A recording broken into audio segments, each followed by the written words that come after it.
Bom dia, meu irmão, minha irmã. Bom dia, você da Primeira Igreja Batista em Belém de São Francisco. Nós estamos iniciando aqui a nossa escola dominical nessa manhã,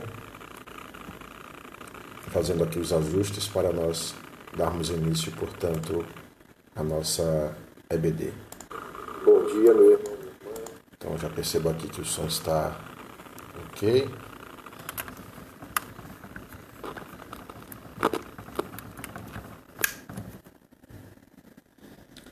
Permitam-me agora só compartilhar aqui o link com os nossos irmãos da igreja.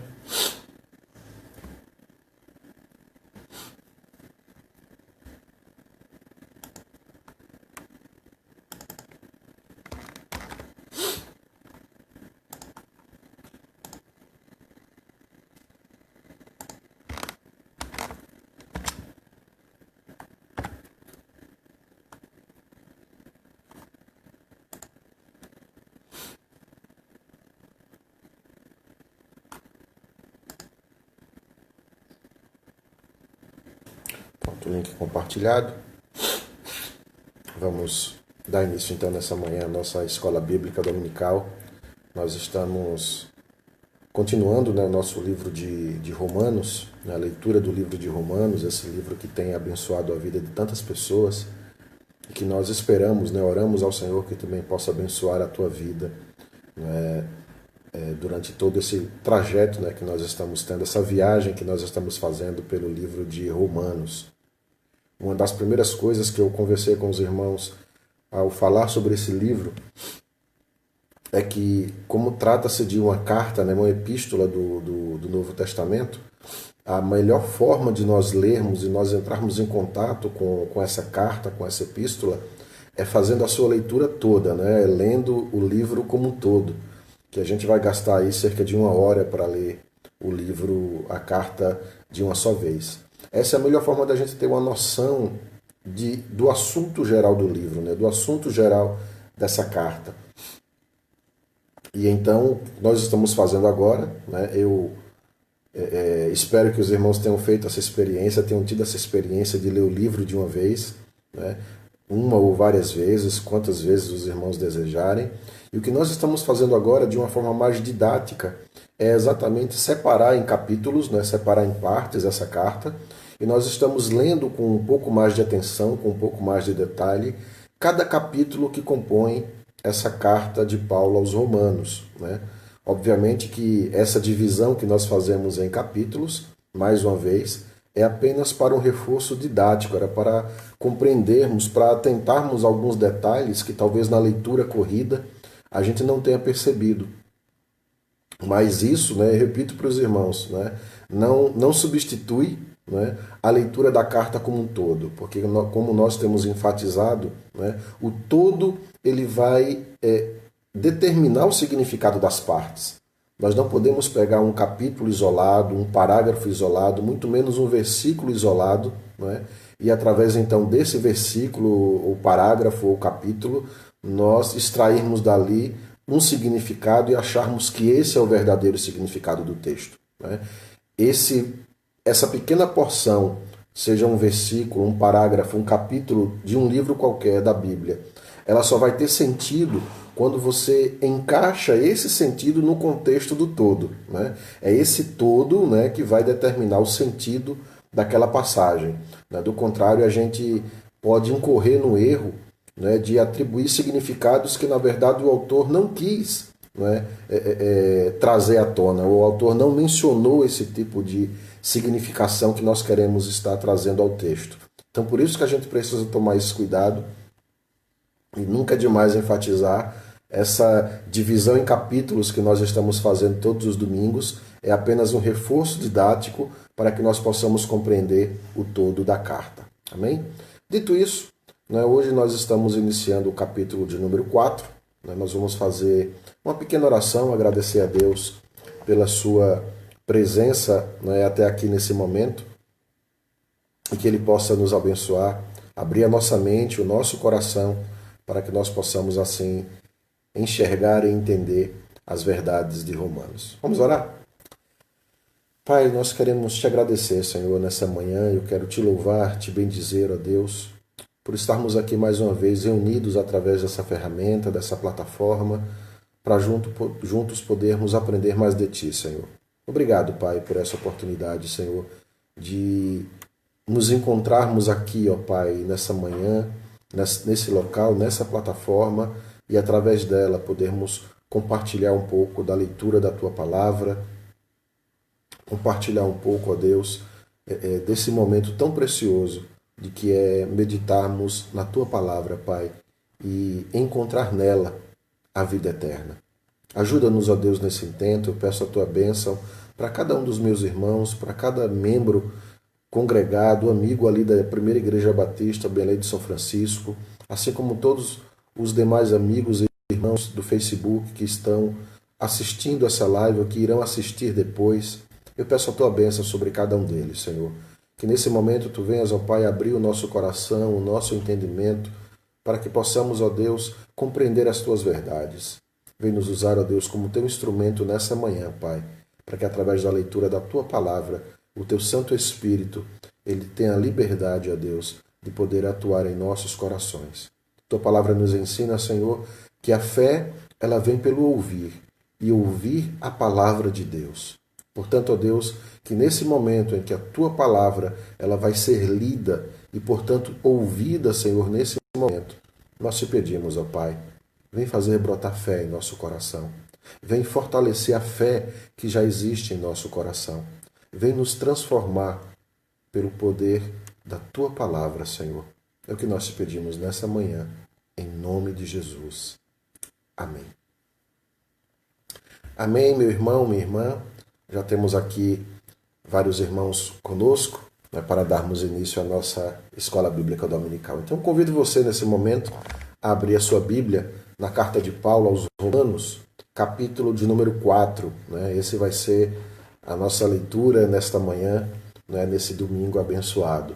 Fazendo apenas uma breve recapitulação do que nós vimos até agora, Paulo, nos capítulos 1 e 2, ele basicamente vai tentar demonstrar, né, ele demonstra no capítulo 1, no capítulo 2, que tanto o gentio, ênfase no capítulo 1, quanto o judeu, a ênfase no capítulo 2, estão perdidos por causa do seu pecado, perdido porque nenhum deles, né, nem gentio nem judeu, conseguiu agradar a Deus, né, conseguiu cumprir com a lei de Deus, né, conseguiu realizar algo que fosse de fato dentro da vontade de Deus.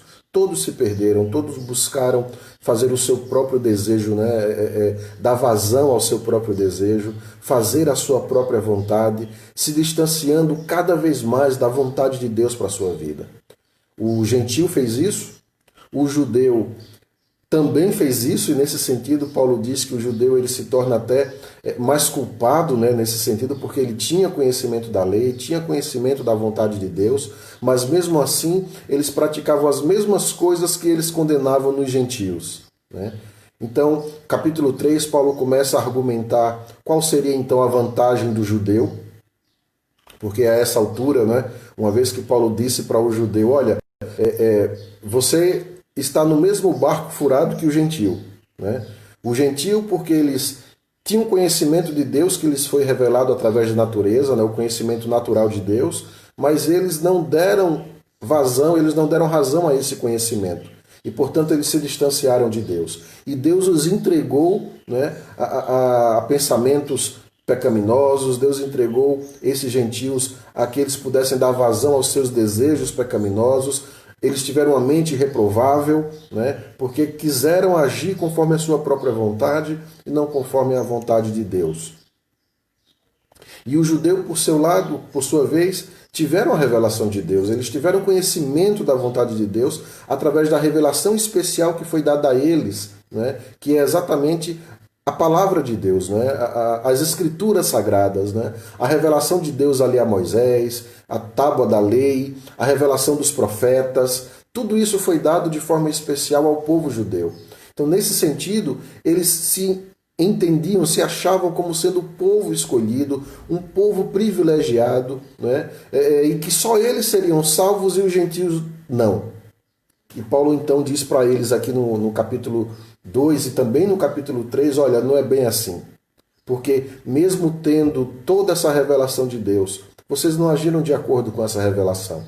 Né? Vocês, na verdade, criticando aquilo que os gentios faziam, vocês acabaram cometendo os mesmos pecados, os mesmos erros, significando, portanto, que vocês estão debaixo da mesma condenação da lei, porque vocês transgrediram a lei.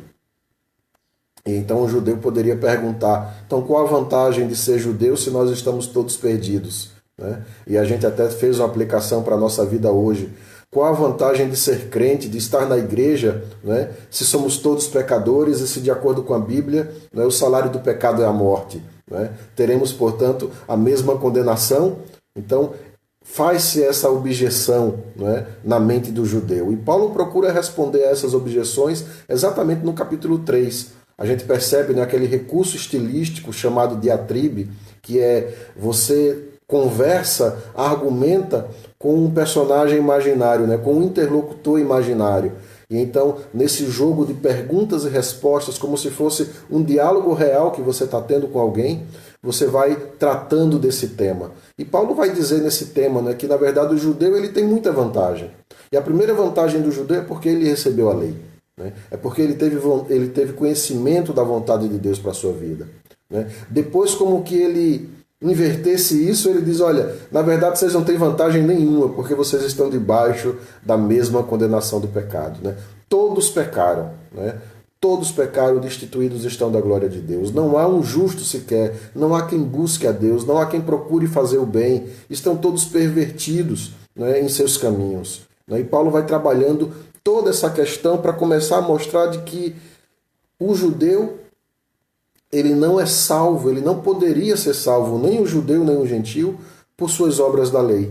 Né? Cumprindo as obras da lei ou fazendo coisas boas. Né? Uma vez que eles cometeram pecado, uma vez que eles transgrediram a lei, não adiantava eles tentarem ser pessoas bondosas diante da sociedade.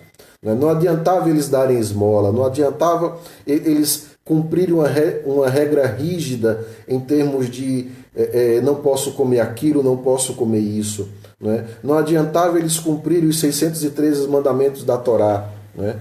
Primeiro que eles não iriam conseguir. Né? E segundo que, mesmo que eles tentassem ser essa pessoa boa, isso não daria crédito, né, a eles diante de Deus, porque ninguém, diz a Bíblia, será justificado pelas obras da lei. E Paulo então passa a mostrar a forma, a maneira como o homem pode ser justificado.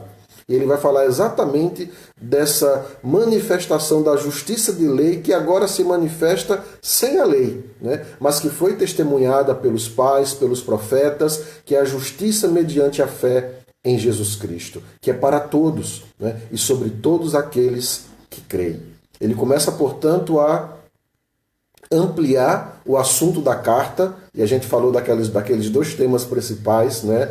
O que é o Evangelho? O Evangelho é o poder de Deus para a salvação, né, de todo aquele que crê. Então ele aqui já está mostrando do que significa esse Evangelho e do que o Evangelho nos salva. Né? Do que o Evangelho nos salva. E como que esse Evangelho pode nos salvar? É exatamente o tema da justificação pela fé que Paulo vai ampliar aqui para nós.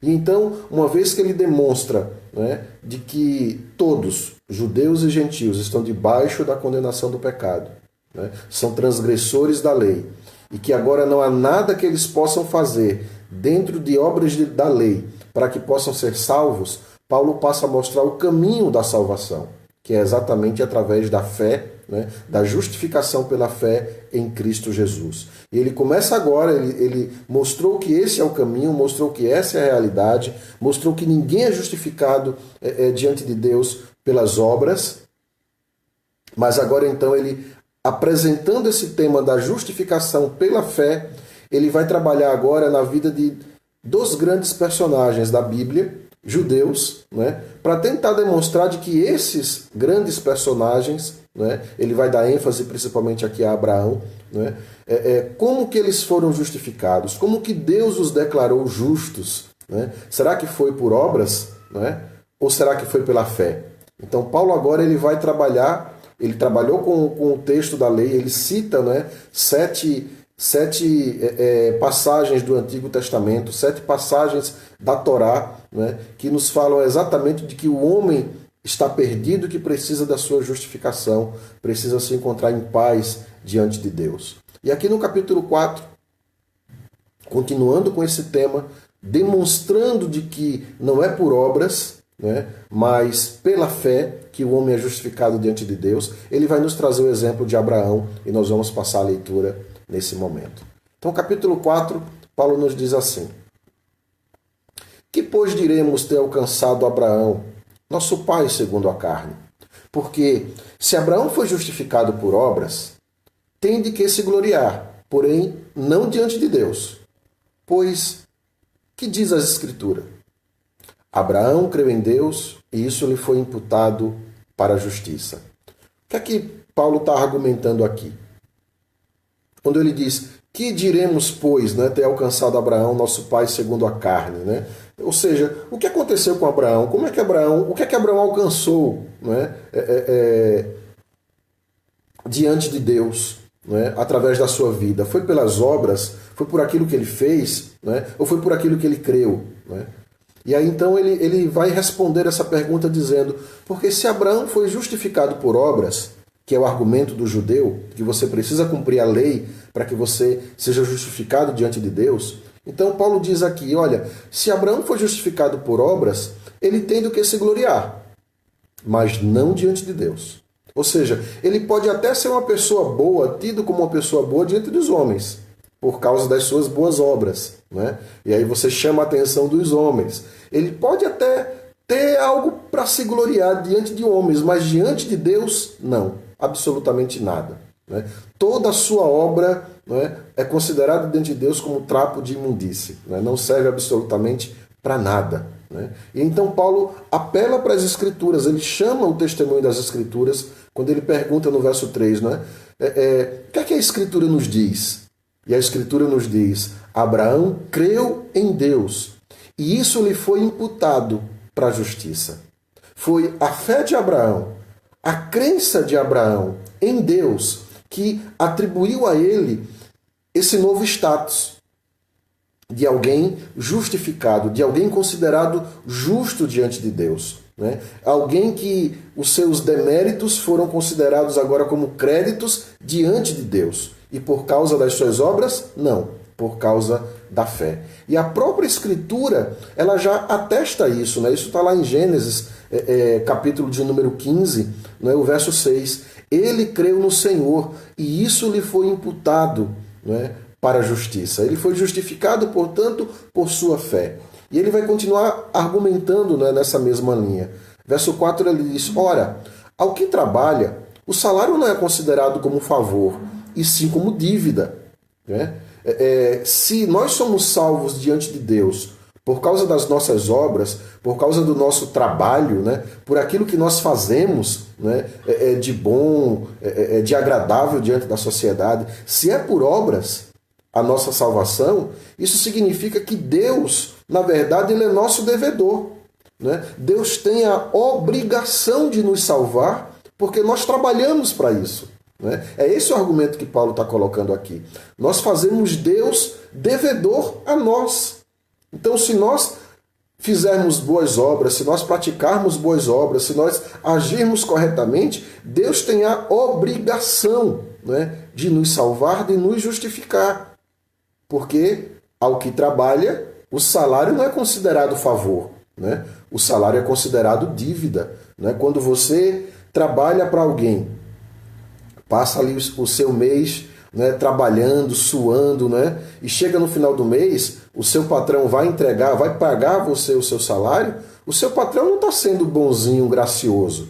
Ele não está fazendo nada mais do que a sua obrigação. Ele tem um dever moral de fazer isso, né? Ele tem um dever diante da sociedade, ele tem um dever legal de pagar pelo trabalho que você fez. Né? Portanto, se você acha que você é salvo por ser uma pessoa boa, pelas obras da lei, você está dizendo com isso, e implica dizer com isso, de que Deus é seu devedor.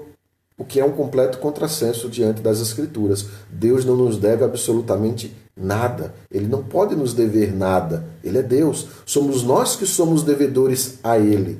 Fomos nós que rompemos o pacto, né? Fomos nós que transgredimos a lei. Fomos nós que criamos a inimizade para com Deus, né? A Bíblia vai nos falar que mesmo que nós permaneçamos infiéis, Ele permanece fiel para conosco. Portanto, o problema, né, o defeito está em nós e não em Deus, né? Não é Ele que nos deve, somos nós que somos devedores a Deus. Então Paulo diz, olha, o que trabalha, o salário não é considerado como favor, e sim como dívida.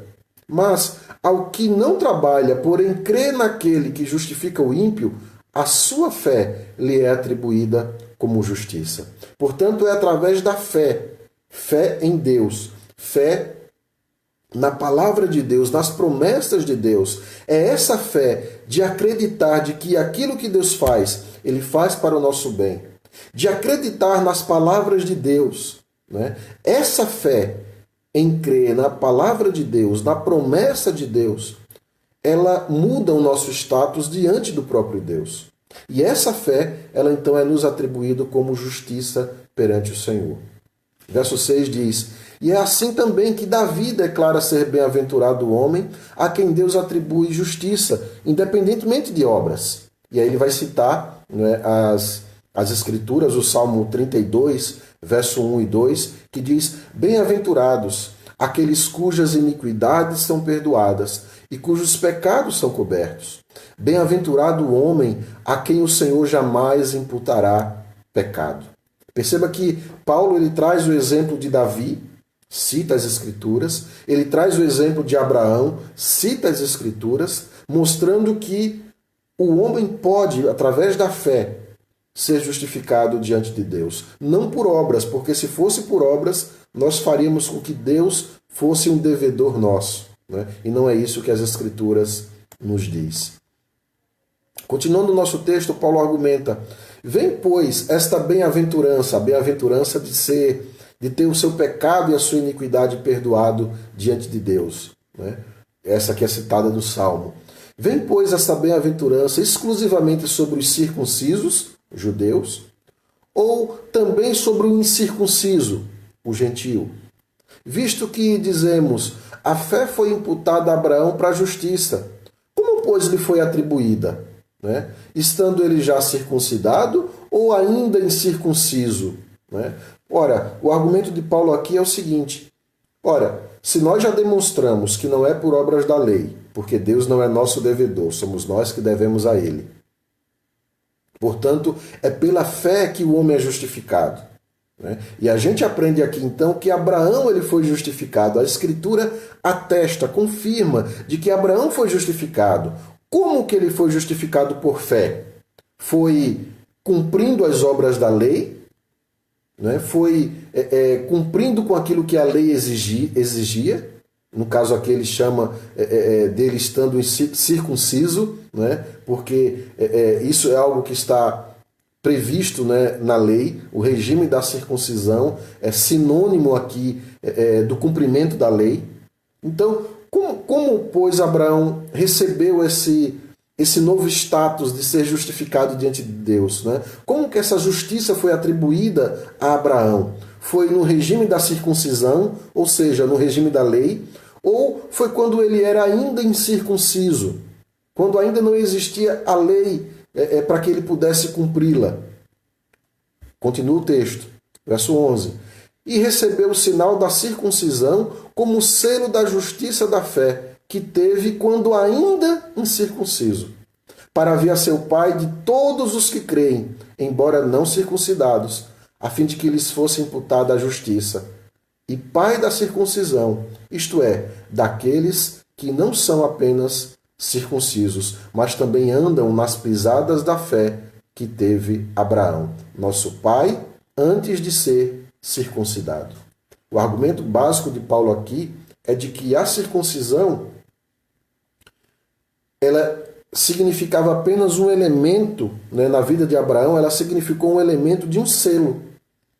Não é que a circuncisão trouxe ou atribuiu a Abraão a justiça. Não, ele já foi justificado antes. A justiça de Abraão já lhe foi atribuída antes da circuncisão. A circuncisão passa a ser apenas um selo, um comprovante, um atestado, né, de que ele já tinha sido justificado diante de Deus. O exemplo mais prático e mais próximo que a gente pode entender essa questão hoje é a questão do batismo. Né? Nós, como Igreja Batista, né, nós batizamos os nossos membros. E o que é o batismo para a Igreja Batista? Como que nós entendemos, né, essa ordenança do batismo? Nós entendemos primeiramente que o batismo ele não te salva. Não é que você, sendo batizado, você agora se torna salvo. Né? O batismo não inclui você como participante da aliança, como sendo um filho de Deus, como alguém que agora faz parte, né, do povo de Deus. Não, o batismo ele é apenas um símbolo. O batismo ele é apenas um selo, como é colocado aqui. Ele apenas testifica, ele apenas atesta uma realidade que já existe dentro de você. Ou seja, você já é salvo. Você já se arrependeu, creu e foi regenerado. E agora, porque você é regenerado, porque você já está justificado diante de Deus, você é livre agora para atestar isso publicamente através do batismo. Portanto, o batismo é como se fosse o diploma que atesta, não é, o teu currículo, que atesta a tua formação. Não é? Ele é um testemunho público de algo de uma realidade que já existe dentro de você. Você já é salvo e por isso você se batiza para testificar publicamente da sua salvação já realizada por Cristo Jesus. É isso que a gente precisa entender aqui e é esse o argumento que Paulo está utilizando, de que quando Abraão foi circuncidado, ou seja, quando ele cumpriu com o ritual da lei, né? E aí a gente poderia dizer, olha, se ele cumpriu com o ritual da lei, é porque então ele foi salvo, ele foi justificado pelas obras, por ter cumprido com a lei. Né? E o que Paulo argumenta é, não é bem assim. Né? Quando ele cumpriu com o argumento da lei, quando ele cumpriu com o propósito da lei, né, ele já havia sido justificado. Né? Ele já havia sido atestado justo diante de Deus, mesmo antes de ter sido circuncidado. Então ele se torna o pai, não é? Tanto daquele que é circuncidado como daquele que é incircunciso. Ele se torna, portanto, o nosso exemplo de fé. Né? E é isso que Paulo está trabalhando aqui conosco. Que nós devemos, né? Paulo, verso 12, né? Ele é o pai da circuncisão, né? Daqueles que não são apenas circuncisos, mas também andam nas pisadas de fé que Abraão teve antes de ser circuncidado. Não foi por intermédio, verso 13, não foi por intermédio da lei que Abraão ou a sua descendência coube a promessa de ser herdeiro do mundo, e sim mediante a justiça da fé. Pois, se os da lei é que são os herdeiros, anula-se a fé, cancela-se a promessa, porque a lei suscita a ira, mas onde não há lei, também não há transgressão. Ele continua argumentando, verso 16, essa é a razão por que provém da fé, para que seja segundo a graça, a fim de que seja firme a promessa para toda a descendência, não somente ao que está no regime da lei, mas também ao que é da fé que teve Abraão, porque Abraão é pai de todos nós, como está escrito, por pai de muitas nações te constituí, né? Gênesis 17, 5. Perante aquele no qual creu, o Deus que vivifica os mortos e chama à existência as coisas que não existem. E aqui a gente tem no verso 18, para mim, um dos textos mais lindos que tem na Escritura Sagrada. Abraão, esperando contra a esperança, creu, para vir a ser pai de muitas nações, segundo lhe fora dito, assim será a tua descendência.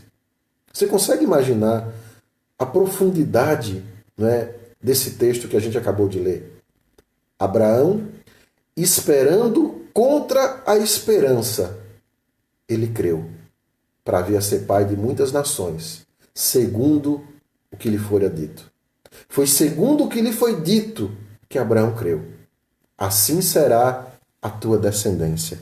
Portanto, quando Deus ele chama Abraão, ele pede que Abraão saia, não é? ele chegue ali naquele local, ele olha para a areia que existe ali, ele olha para o céu que está diante dele. Deus pede para ele contar aquelas estrelas. E diz, olha, assim será a tua descendência. Numerosa como essas estrelas. Numerosa como esses grãos de areia que existem aqui. Foi nessa palavra de Deus que Abraão creu. Quando Deus lhe disse, assim será a tua descendência, Abraão creu. E como que estava Abraão? O texto vai continuar dizendo, olha, ele já estava com o corpo amortecido. Quase 100 anos. Mas ainda assim ele creu. E quando veio o seu filho, o filho da promessa, quando Isaque nasceu, segundo a promessa de Deus, tempos depois, alguns anos depois, Deus chega para Abraão, que está apenas agora com Isaque, Ismael já tinha saído de casa, e ele chega para Abraão e diz, Abraão, lembra do filho da promessa? Lembra daquele filho que através dele eu te prometi que você vai ter uma grande descendência? Lembra da promessa que eu te fiz? Pois é, aqui está o teu filho, teu único filho, aquele que você cuida agora. Ou seja, é através dele, ele é o único canal agora para que a promessa de Deus se cumpra na tua vida. Você está olhando para a realidade da promessa de Deus que vai se cumprir na sua vida. Você está depositando todas as suas fichas, toda a sua fé, toda a sua crença nesse menino, porque é através dele que Deus vai cumprir com a sua promessa. Aí agora Deus chega para Abraão e diz, Abraão, o teu filho Isaque, a quem tu amas, sacrifica ele para mim. O que é que Deus está pedindo para Abraão?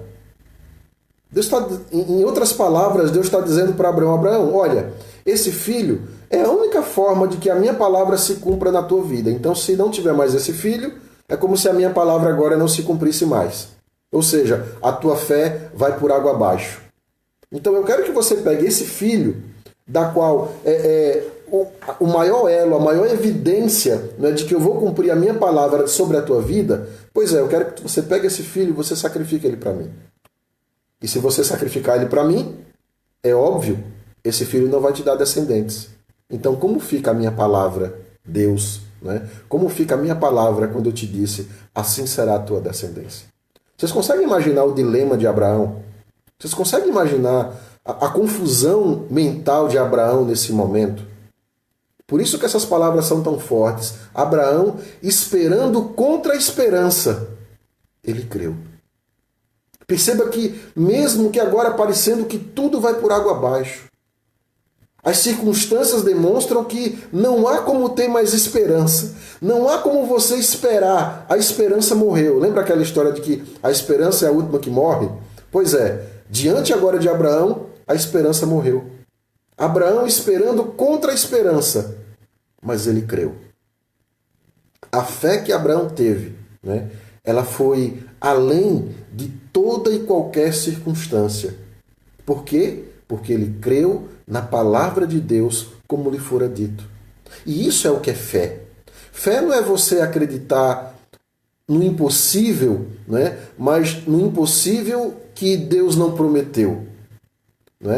Aquela ilustração que a gente costuma ouvir, se você estiver no avião, você tem fé de que se você pular sem paraquedas, você pode chegar vivo lá embaixo? Você tem fé que isso pode acontecer com você?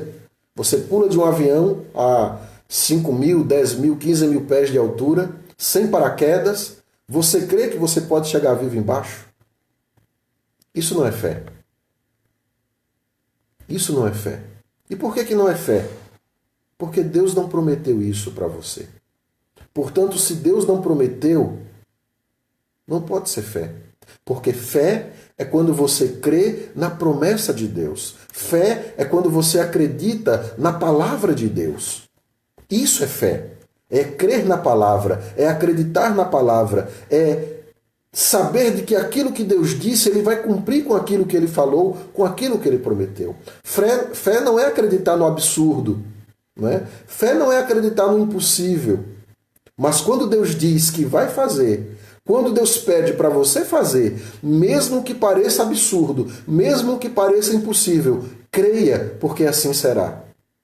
Essa é a diferença entre fé e vontade humana, desejo humano. Eu quero que isso aconteça. Eu desejo muito, eu tenho fé e esperança de que isso vai acontecer. Mas se Deus não prometeu, por mais que você deseje, por mais pensamento positivo que você tenha, todos os teus pensamentos vão ser frustrados. Porque Deus não prometeu. Se Deus não prometeu, isso não pode ser fé. Portanto, o que é fé? Que fé é essa que nos é atribuída como justiça? É a fé que crê segundo o que lhe fora dito. Abraão creu quando Deus lhe disse: assim será a tua descendência. E é essa fé que foi atribuída a ele, portanto, como justiça na sua vida. Continuando o texto. E sem enfraquecer na fé, diz o verso 19, sem enfraquecer na fé, embora levasse em conta o seu próprio corpo amortecido, sendo já de 100 anos, e a idade avançada de Sara, ele não duvidou por incredulidade da promessa de Deus. De novo, olha, promessa de Deus e fé. Não há como você separar essas duas coisas, né? Ele não duvidou por incredulidade da promessa de Deus, mas pela fé se fortaleceu, dando glória a Deus, estando plenamente convicto de que ele era poderoso para cumprir o que prometera. E o que foi que Deus prometeu? Assim será a tua descendência. Pelo que isso lhe foi também imputado para a justiça. E não somente por causa dele está escrito que lhe foi levado em conta, mas também por nossa causa, posto que a nós igualmente nos será imputado, a saber, a nós que cremos naquele que ressuscitou dentre os mortos, a Jesus, nosso Senhor, o qual foi entregue por causa das nossas transgressões e ressuscitou por causa da nossa justificação. O argumento maior de Paulo aqui é assim: assim como Abraão creu naquilo que lhe foi prometido, né, de que Deus como que ressuscitaria, o seu filho, né, de alguma forma que a gente não consegue explicar, Abraão intrinsecamente ele cria nessa ressurreição, de que mesmo que ele matasse o seu filho, Deus iria trazer de volta o seu filho à vida. É por isso que quando ele está caminhando com o seu filho até aquele monte para ser sacrificado, e o filho faz aquela pergunta tão difícil para ele, né? Pai, aqui está a lenha, aqui está o fogo, mas cadê o sacrifício? Cadê a ovelha para o sacrifício? Ele diz: olha, Deus proverá. Deus proverá para si o sacrifício. E aí ele diz algo interessante para o seu filho, quando ele diz: nós vamos adorar e voltaremos. Não é apenas uma palavra para desviar a atenção do seu filho ou dos seus servos. Não. Segundo a Bíblia, Abraão cria piedosamente nisso. Ele falou com toda a convicção do seu coração, mesmo que ele não entendesse como essas coisas seriam possíveis. Mesmo que ele não entendesse como que Deus faria tudo aquilo, ele cria. E porque ele creu, ele foi obediente à promessa de Deus, ele foi obediente à palavra de Deus. E é isso que o texto está dizendo. É essa fé na promessa que tornou Abraão justificado diante de Deus. E é essa mesma fé na promessa de Deus que nos justifica hoje. É esta mesma fé de que Deus ressuscitou Jesus dos mortos e de que esse Jesus ele foi entregue por causa das nossas transgressões e ele ressuscitou por causa da nossa justificação. É crendo nisso, nessa palavra de Deus, nessa promessa de Deus, é crendo nisso que nós também, assim como Abraão foi justificado pela fé, nós também seremos por Deus justificados pela fé. Portanto, não é por obras. Paulo vai dizer isso em outro lugar, para que ninguém se glorie, mas é pela graça, mediante a fé, que nós somos salvos. E Paulo, então, agora, uma vez que ele comprova, demonstra de que todos os homens estão debaixo da condenação da lei, e de que a única forma de se livrar dessa condenação, de se encontrar justificado, de lhe ser atribuído justiça, em relação a Deus, a única forma de que isso possa acontecer em nossas vidas é através da fé. Justificação pela fé. E agora Paulo, no capítulo 5, ele vai ampliar esse tema da justificação e ele vai nos mostrar os benefícios dessa justificação pela fé. Ora, uma vez que eu decidi crer em Deus, uma vez que eu decidi acreditar na promessa de Deus, uma vez que, portanto, crendo nessa promessa, eu sou justificado pela fé em Cristo Jesus, o que muda na minha vida? O que muda nesse meu status de estar diante de Deus agora, não mais como um pecador que merece a condenação do pecado e, portanto, a morte, mas agora de me encontrar diante de Deus como sendo justificado, como justo diante de Deus. Quais os benefícios da justificação? Paulo vai trabalhar isso no capítulo 5, e é isso que nós vamos ver na próxima semana, permitindo Deus, trabalhando esse tema tão importante, e tão caro aos cristãos, que é o tema da justificação pela fé. Então, se você quer saber quais os benefícios da justificação pela fé, o que é a justificação pela fé de fato, não só significa, mas o que é que ela faz em nós, o que é que ela opera em nós, e como que a nossa vida pode ser mudada, transformada pela justificação através da fé. Como que tudo isso opera em nossa vida. Se você quer saber mais sobre isso, próximo domingo, permitindo Deus, estaremos juntos, lendo o capítulo 5 de Romanos e aprendendo um pouco mais sobre a justificação e os benefícios da justificação pela fé. Então eu agradeço a você que esteve conosco aqui até esse momento, que Deus possa continuar abençoando a tua vida.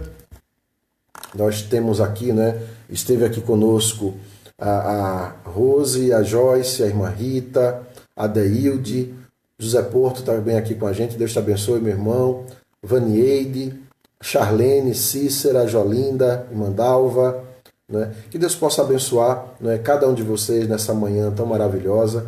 Eu já fiquei sabendo que aí em Belém está uma manhã bem fria, uma manhã muito boa para continuar dormindo, um clima frio. Que Deus possa abençoar você nesse dia maravilhoso, que você possa aproveitar o restante desse dia e agradecer a Deus. Agradecer a Deus porque Ele te permitiu ser justificado através da fé.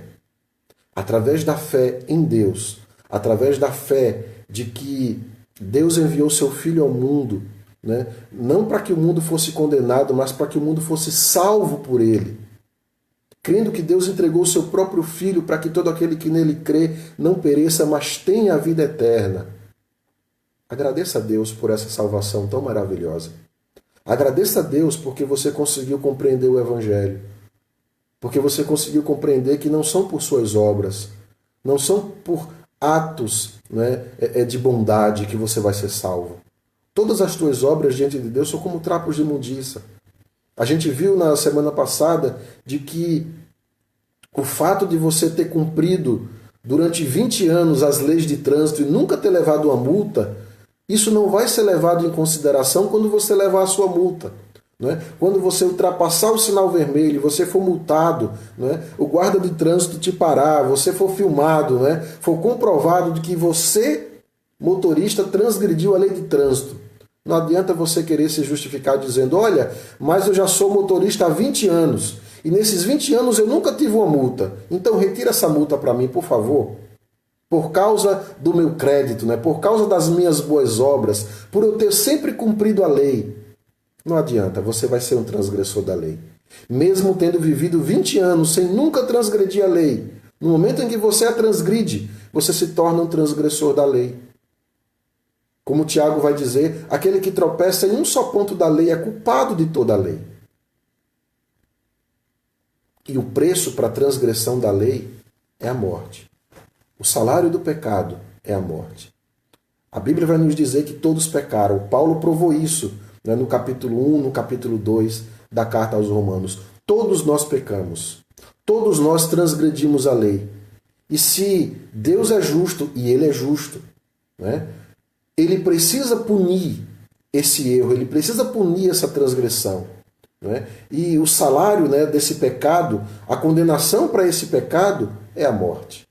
E a única forma que você tem de escapar dessa condenação, de você se ver livre, de você se ver salvo É através do Evangelho, que é o poder de Deus para a salvação de todo aquele que crê. Portanto, creia que através da fé você pode ser justificado diante de Deus.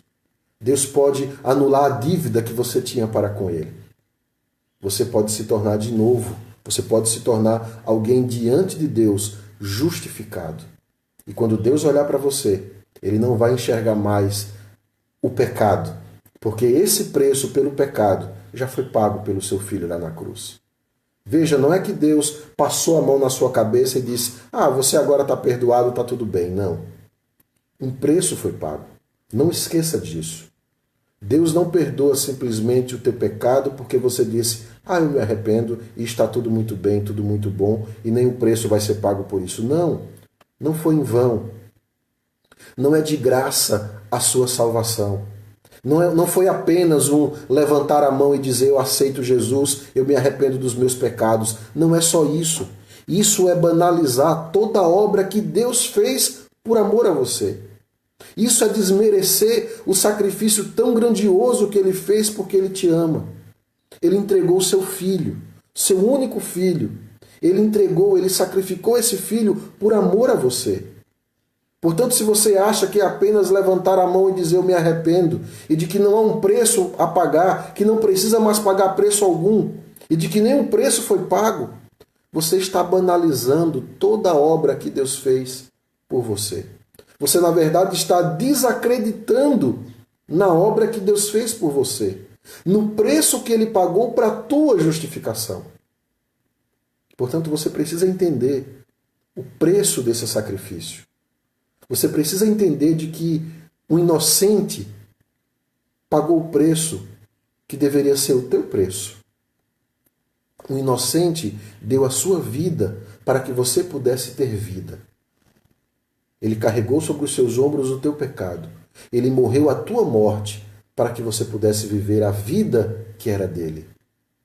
E é por causa desse sacrifício perfeito, é por causa desse que nunca teve pecado, mas que se sacrificou por aqueles que têm. É por causa do valor precioso desse sangue que Deus decide aceitar essa oferta, que Deus decide aceitar o preço por esse pecado, por essa transgressão. E é por causa desse sacrifício que quando Ele olha para você e para mim, e Ele vê o peso desse sacrifício que foi feito, Ele então diz: os teus pecados estão perdoados por causa desse sacrifício. Você está justificado, você não me deve mais nada por causa desse sacrifício. Foi porque Ele pagou o preço que você pode agora ser livre e estar justificado diante de Deus. Pensa nisso, nesse domingo que continua, e agradece a Deus por tão grande salvação e por Ele ter entregado o seu filho, o seu único filho, para morrer no meu e no seu lugar, para que nós pudéssemos ter vida e vida em abundância. Tenha todos um excelente domingo, que Deus possa continuar nos abençoando e até o próximo domingo, se assim Deus nos permitir. Fica com Deus e até a próxima.